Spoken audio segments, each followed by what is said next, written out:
Kembali lagi di Unseen, ruang untuk merasakan karena tidak semua bisa dilihat. Ya, belakangan ini kan lagi rame banget ya orang itu ngebahas tentang film dokumenter berjudul The Tinder Swindler yang diangkat dari kisah nyata. Jadi film ini tuh ngebahas tentang penipuan yang dilakukan oleh Simon Levy yang mengaku sebagai orang kaya dan memeras korbannya. Jadi berhubungan ini dengan Tinder ya. Jadi gue bakal ngebahas 5 kasus pembunuhan yang terjadi di aplikasi kencan. Salah satunya adalah Tinder. Kejadiannya nggak cuma di Indonesia tapi juga di luar negeri. Sebelum kita masuk ke pembahasannya, gue mau nanya dulu nih, di sini siapa yang pakai aplikasi kencan nih buat nyari ayang-ayangan? Ayo, ngaku lo, ngaku. Lo pakai nggak? Dulu, lo pakai? Masa? Lo pakai? Enggak, oke. Gue, ya kalau ketemu swipe right.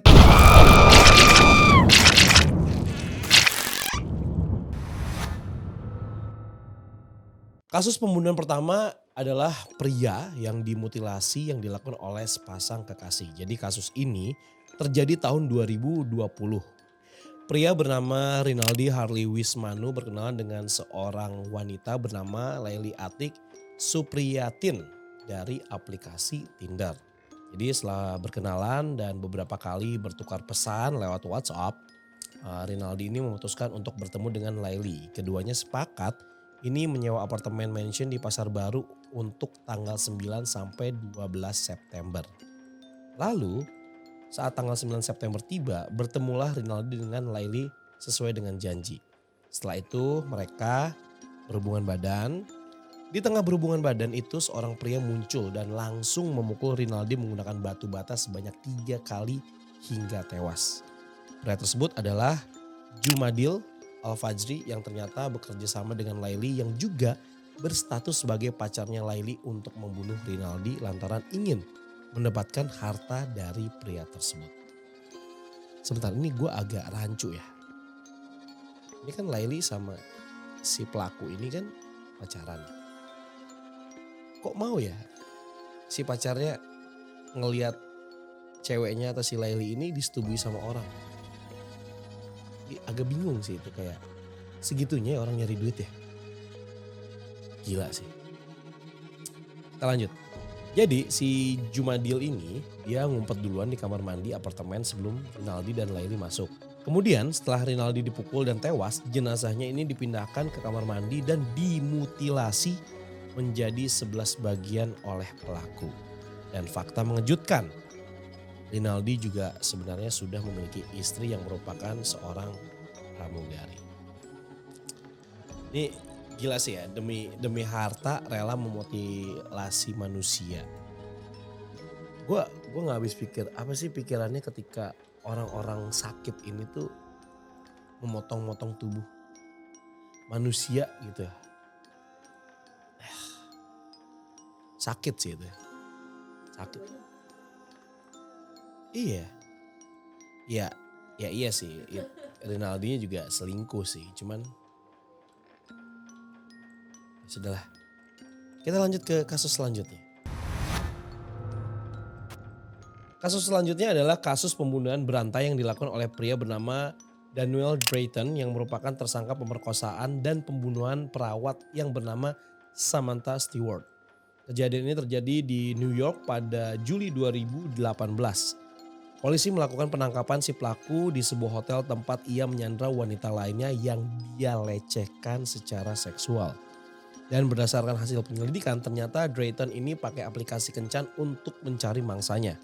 Dalam pengakuannya kepada polisi, Drayton bilang dia udah membunuh sebanyak 6 wanita yang dikenalnya lewat aplikasi kencan.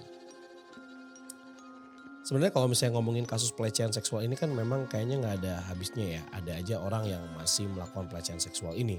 Kalian penonton Unseen, gue berharap stay safe dan juga melapor saat kalian jadi korban. Speak up guys. Jangan pernah takut. Apapun itu kalian harus ngomong. Baik itu yang dilecehkan perempuan ataupun pria. Jangan pernah malu. Lanjut. Kali ini korbannya perempuan lagi. Jadi kejadiannya terjadi pada tahun 2014 bernama Waria asal New Zealand bertemu dengan seorang pria bernama Gable Toasty dari aplikasi kencan juga. Seminggu kemudian, tepatnya 7 Agustus 2014 mereka berdua memutuskan untuk bertemu dan kencan. Tetapi kencan mereka berakhir dengan pertengkaran di apartemen si pria ini, si Toasty. Pertengkaran hebat tersebut membuat Toasty, si pria ini mencekik leher Wright dan mengunci Wright dari luar balkon apartemennya. Kemudian Wright berusaha untuk melarikan diri namun dia malah terjatuh dari balkon dan meninggal dunia. Setelah meninggalnya Wright, Gable Toasty didakwa sidangnya cukup menyita banyak perhatian dan berlangsung selama berminggu-minggu. Hasil sidangnya juri menyatakan dirinya tidak bersalah atas pembunuhan dan pembunuhan tidak sengaja disangkakan.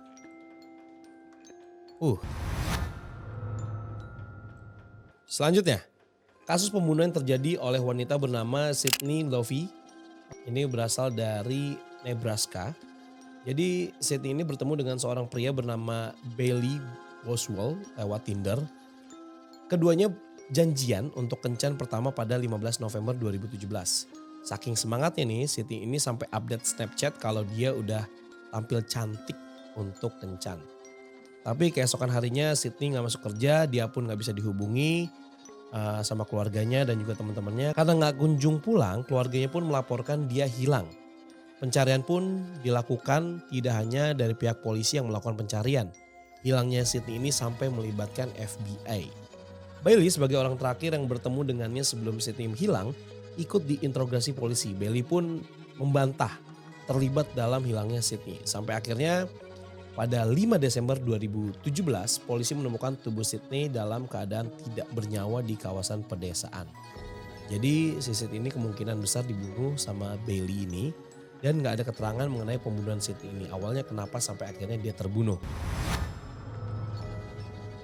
Korbannya adalah seorang pria yang bertemu dengan seorang wanita bernama Alana Rose. Berasal dari Brisbane, Australia dan lagi-lagi mereka bertemu lewat aplikasi Tinder. Kejadiannya itu di bulan Februari 2015. Keduanya bertemu langsung dan melakukan kencan di rumah Alana. Mereka have fun berdua dan berakhir si pria yang tertidur karena terlalu mabuk. Saat dia tertidur ada pesan masuk ke ponselnya dan ternyata itu dari pacarnya. Lah jadi ini si cowok udah punya pacar ya. Aduh, laki-laki itu ya semuanya. Hah? Saya juga laki-laki ya? Tapi saya beda loh. Iya. Tak semua laki-laki. Itu ada lagunya gak sih? Gue gak tahu sih kalau ada juga. Kalau ada pun gak tahu ya. Tidak ada gak sih lagunya gue? Ada kan? Kalian gak tahu lagunya? Gak tahu. Parah. Usia.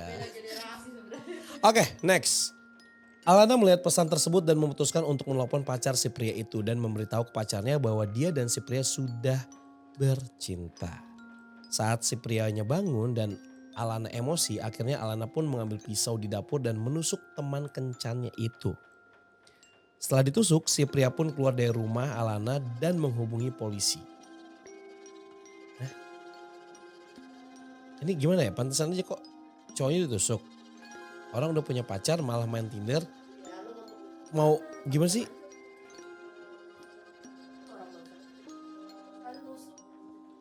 Oh, jadi si Alana itu ngerasa bahwa dia dimainin berarti ya? Oh berarti cowoknya ngebohong. Ya iyalah orang selingkuh pasti bohong lah. Oke, jadi intinya adalah untuk kaum lelaki jangan macam-macam tuh ya. Cewek kalau misalnya udah kesel itu bisa bahaya juga loh. Bayangin aja dia tega nusuk pakai pisau karena emosi. Jadi untuk laki-laki yang di luar sana masih berpikir untuk berselingkuh, coba deh pikir 3-4 kali lagi. Itu masih mending loh. Ditusuk. Coba kalau disunat. Oke, sebenarnya ada juga nih dari Indonesia ya semacam pengalaman buruk pakai aplikasi kencan ini. Nggak sampai ke hal yang buruk tapi dari ceritanya sih ada kemungkinan cowoknya ini berniat buruk. Jadi ada seorang YouTuber bernama Pauline Wahyuni. Jadi dia ini di salah satu videonya dia bercerita tentang pengalaman buruk pas dia nyoba main Tinder. Awalnya Pauline ini nggak mau banget nih main aplikasi dating kayak gitu. Tapi kata dia, sahabat dia yang mendorong dia untuk daftar aplikasi dating ini. Di-download lah aplikasi tersebut. Nah di Tinder ini dia ketemu sama salah satu laki-laki, sebut saja nama dia Rian ya. Jadi si Rian ini match sama dia. Mereka pun saling follow di Instagram dan lanjut ngobrol di WhatsApp.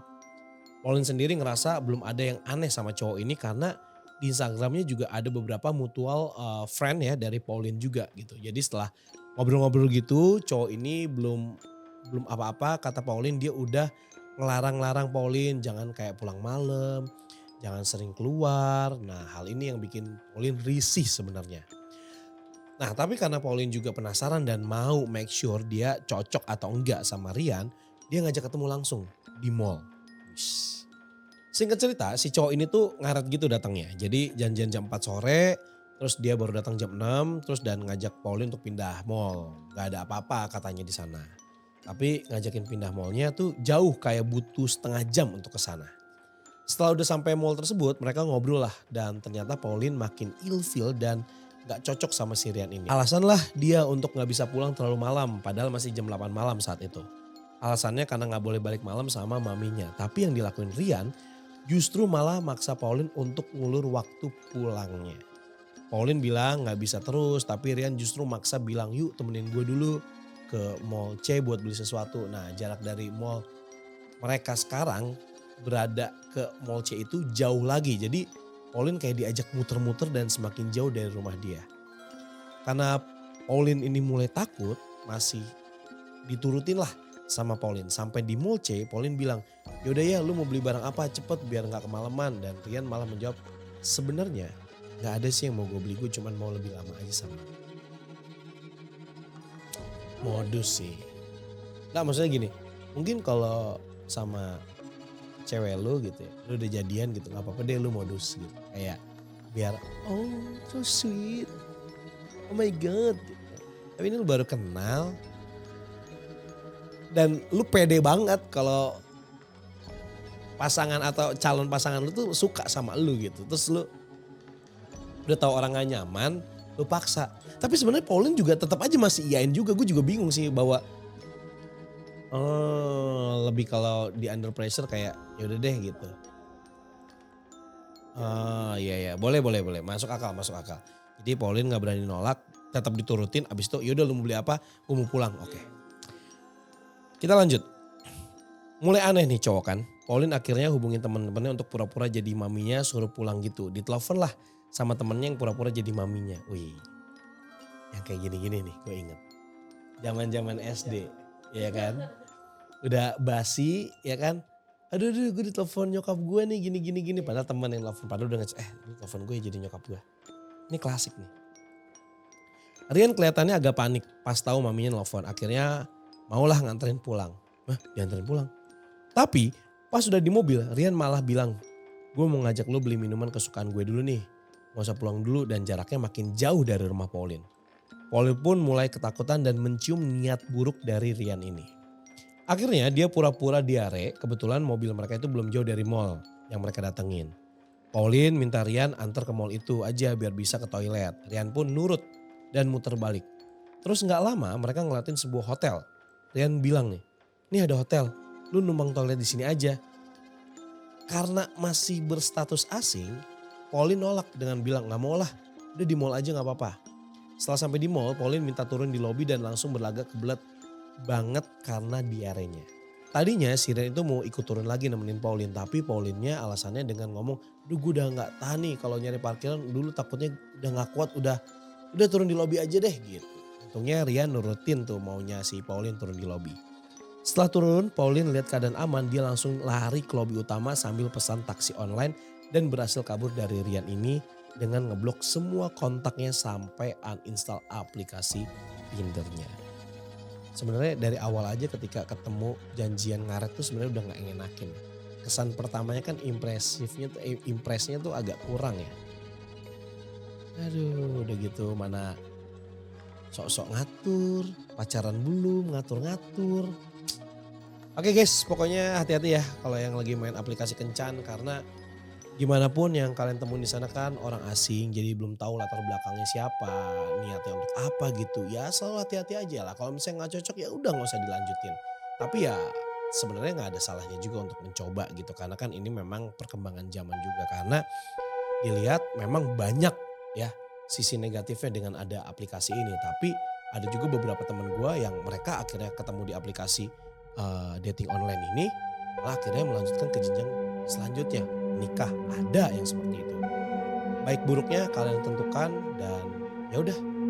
Itulah cerita gue hari ini tentang kasus pembunuhan dari aplikasi kencan. Semoga bisa dijadikan pelajaran buat kalian yang main aplikasi kencan. Jadi lebih aware lagi, lebih hati-hati lagi. Dan gue juga mau ngingetin lagi, kalau misalnya kalian punya cerita horor, menyeramkan, atau pengalaman yang gak ngenakin dan kalian gak bisa lupain, boleh langsung komen di bawah atau kirim ke email kita di fadipotret@gmail.com. Siapa tahu nanti lu bisa cerita langsung sama gue pengalamannya. Dan yaudah, itu aja. Sampai jumpa lagi di next episode. Ansik. Jangan lupa subscribe, like, and